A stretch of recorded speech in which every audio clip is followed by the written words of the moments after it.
ఆంధ్రప్రదేశ్ మద్యం కుంభకోణంలో ఆసక్తికర మలుపులు కేసులో హీట్ పెంచేస్తూ ఉన్నాయి. అయితే ఈ కేసులో 12 నిందితులను నేడు విజయవాడ ఏసీబీ కోర్టులో హాజరుపరుస్తున్న నేపథ్యంలో కేసుపై రాజకీయ వర్గాల్లో ఆసక్తి పెరిగింది. అయితే సోమవారం ఈ కేసులో కోర్టు సిట్ అధికారులకు షాక్ ఇచ్చిన సంగతి తెలిసింది. లిక్కర్ స్కామ్ కేసులో సిట్ దాఖలు చేసిన ఛార్జ్ షీట్ పై ఏసీబీ కోర్టు అభ్యంతరం వ్యక్తం చేసింది. ఛార్జ్ షీట్ ను పరిశీలించిన ఏసీబీ కోర్టు న్యాయమూర్తి 2 ఛార్జ్ షీట్లలో 21కి పైగా అభ్యంతరాలను వ్యక్తం చేసింది. అయితే ఇది అంశానికి సంబంధించిన మరింత సమాచారం మా ప్రతినిధి కిరణ్ అందిస్తారు. ఎస్ కిరణ్, ఇంతకీ ఆంధ్రప్రదేశ్ లిక్కర్ స్కామ్ కి సంబంధించిన మలుపులేంటి, ఉన్న అప్డేట్స్ ఏంటి? కౌసల్య, ఇందాక లిక్కర్ కేసుకు సంబంధించిన నిందితులని సిట్ విజయవాడ ఏసీబీ కోర్టులో హాజరుపరిచారు. అయితే ఈ కేసులో మొత్తం 12 మంది నిందితులు అయితే మిథున్ రెడ్డితో సహా మిగిలిన నిందితులను హాజరుపరిచారు. అయితే ఇక్కడ నిన్న ఏసీబీ కోర్టు దాఖలు చేసిన ఛార్జ్ షీట్ పై న్యాయమూర్తి అభ్యంతరాలు చెప్పారు. 21 అభ్యంతరాలు వ్యక్తం చేశారు. అయితే ఈ కేసుకు సంబంధించి ముద్దాయిలకు అసలు కాఫీలు అందించారా, అసలు ఈ కేసులో ఉన్న మొత్తం 15 మంది నిందితుల్లో 7వ ముద్దాయి నుంచి 15వ ముద్దాయి వరకు ఎందుకు అరెస్ట్ చేయలేదు, అసలు ఈ కేసు పరిణామాలేంటి, ఈ అభ్యంతరాలకు సంబంధించి మళ్ళీ నివేదిక తయారు చేసి మాకు అందించాలని చెప్పి సిట్ న్యాయమూర్తి సిట్కు ఆదేశాలు జారీ చేశారు. కౌసల్య, అయితే న్యాయమూర్తి అడిగిన ప్రశ్నలకి సిట్ అధికారులు ఏ విధంగా సమాధానం అందించారు? అయితే ఈ కేసులో దుందుడుకుతనం, తొందరపాటుతనం కనిపిస్తుందని చెప్పి న్యాయమూర్తి వ్యాఖ్యానించారు. అయితే ఈ అభ్యంతరాలు ఎఫ్ఐఆర్ కాపీ ఇచ్చారా, రిమాండ్ రిపోర్టు, ఛార్జ్ షీటు ఇవన్నీ నిందితులకు అందజేశారా లేదా అనేది ప్రాథమికంగా న్యాయమూర్తి సిట్ ను ప్రశ్నించారు. కౌసల్య, అయితే 2 ఛార్జ్ షీట్లలో ప్రిలిమినరీ లేదా ఫైనల్ ఛార్జ్ షీట్ అనేది కూడా వీళ్ళు క్లియర్ గా సిట్ అధికారులు ఏసీబీ న్యాయమూర్తికి క్లారిటీ ఇవ్వలేదు. కౌసల్య, అయితే మొత్తానికి ఈ స్కామ్ ఎన్ని కోట్లై ఉండొచ్చు? సిట్ ఆరోపిస్తున్నట్టు ఈ కేసులో 3,500 కోట్ల స్కామ్ జరిగింది. ఈ 3,500 కోట్లు ఇతర దేశాలకు తరలించారు. అయితే వాటికి సంబంధించి ఎంక్వైరీ చేయాల్సిన అవసరం ఉంది. నిందితులకు బెయిల్ ఇవ్వకూడదని చెప్పి సిట్టు ఒకవైపు వాదిస్తూనే ఉంది. కానీ ప్రిలిమినరీ ఛార్జ్ షీట్ దాఖలు చేసిన తర్వాత ఏ నిందితుడికైనా 90 రోజుల తర్వాత కోర్టు బెయిల్ ఇచ్చే అవకాశాలు ఎక్కువ ఉంటాయి. కౌసల్య, ఈ స్కామ్ లో 3,500 కోట్లు ఎక్కడికి వెళ్ళింది అనేది ప్రధానమైన కారణం. అయితే ఈ కేసులో కింగ్ పిన్ మిథున్ రెడ్డి అని చెప్పి అటు సిట్టు ఇటు ఏసీబీ భావిస్తుంది. కానీ అయితే ఈ కేసుకు సంబంధించి ఆధారాలు చూపలేదు. అయితే ఈ నిందితులకు మరోవైపు నిందితులకు రిమాండ్ విధిస్తూనే ఉన్నారు. అయితే 90 రోజులు దాటిన తర్వాత మాకు బెయిల్ అనేది ప్రాథమిక హక్కు అంటూ నిందితులు బెయిల్ పిటిషన్ దాఖలు చేశారు. కౌసల్య, అయితే ఇప్పుడు నిందితుల రిమాండ్ ని పొడిగించే అవకాశం ఏమైనా కనిపిస్తుందా? కౌసల్య, ఇప్పటికీ కేసు విచారణ జరుగుతా ఉంది. మరి కొద్దిసేపట్లో నిందితులకు రిమాండ్ పొడిగించే అవకాశాలు కనిపిస్తున్నాయి. అయితే ఇక్కడ ఈ కేసులో ఇప్పటి వరకు బెయిల్ దాఖలు చేశారు. బెయిల్ పిటిషన్ ఒకవైపు విచారణ జరుగుతుంది, మరోవైపు నిందితుల రిమాండ్ ముగియడంతో వారిని ఏసీబీ కోర్టుకు తరలించారు. కౌసల్య, అయితే ఈ మద్యం కుంభకోణం కేసులో ఇంకా ఎవరిని అరెస్ట్ చేసే అవకాశాలు అయితే కనిపిస్తూ ఉన్నాయి? ఈ కేసులో 7వ నిందితుడి నుంచి 15వ నిందితుడి వరకు ఎందుకు అరెస్ట్ చేయలేదని చెప్పి న్యాయమూర్తి అడగడం అనేది ఇక్కడ కీలకంగా మారింది. అయితే ఈ కేసుకు సంబంధించి ప్రాథమిక ఆధారాలు మాత్రం సమర్పించారు.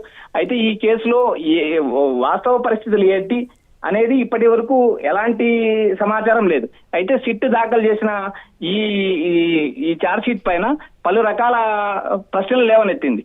ఈ కేసులో ఈ 2 ఛార్జ్ షీట్లు 21 అభ్యంతరాలు, ఈ 21 అభ్యంతరాల గురించి కోర్టుకు నివృత్తి చేయాల్సిన అవసరం ఉంది.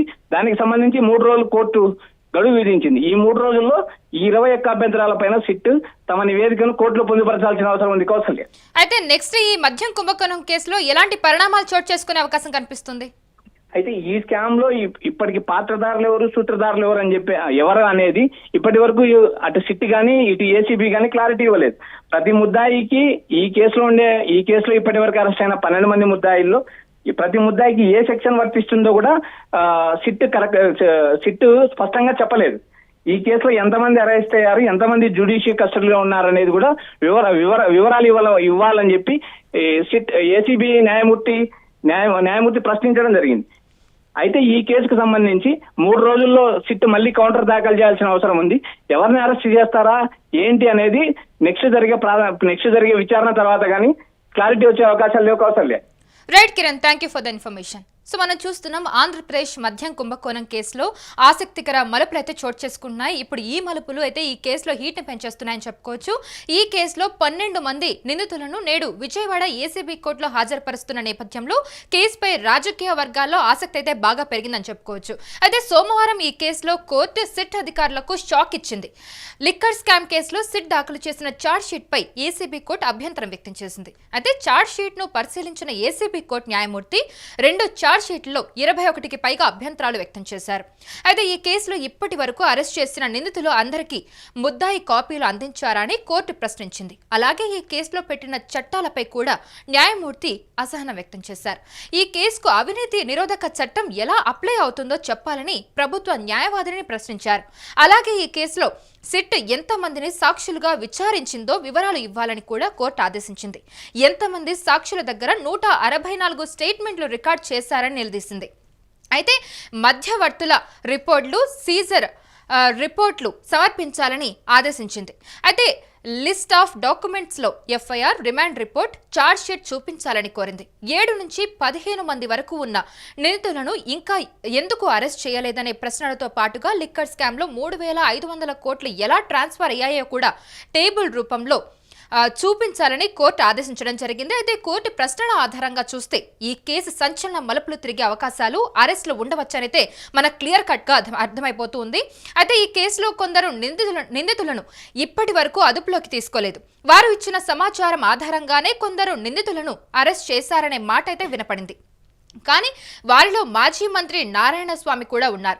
కానీ వారు అప్రూవర్గా మారారా లేదా వారిని అరెస్ట్ చేస్తారనే అంశాన్ని మాత్రం ఎక్కడా ప్రస్తావించలేదు.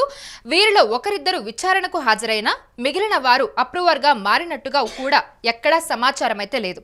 కానీ మీడియాలో వస్తున్న వార్తలు, రాజకీయ వర్గాల్లో జరుగుతున్న ప్రకారం అయితే వారు అప్రూవర్గా మారి ఉండవచ్చనే ప్రచారం అయితే జరుగుతూ ఉంది. కానీ విదేశాలకు నగదు తరలించడం, డిస్టిలరీస్తో ఒప్పందాలపై సిట్ తమ ఛార్జ్షీట్లో పూర్తి వివరాలను ప్రస్తావించలేదు. ఈ వ్యవహారంలో నారాయణ స్వామి పాత్ర ఉంది. ఆయనను అరెస్ట్ చేస్తారనే ప్రచారం కూడా జరిగింది. నగదు బదిలీకి సంబంధించి కోర్టు టేబుల్ రూపంలో వివరాలు అడిగింది. ఈ విషయంలో సిట్ అధికారులు ఇప్పటి వరకు స్పష్టంగా వివరాలైతే ఇవ్వలేదు.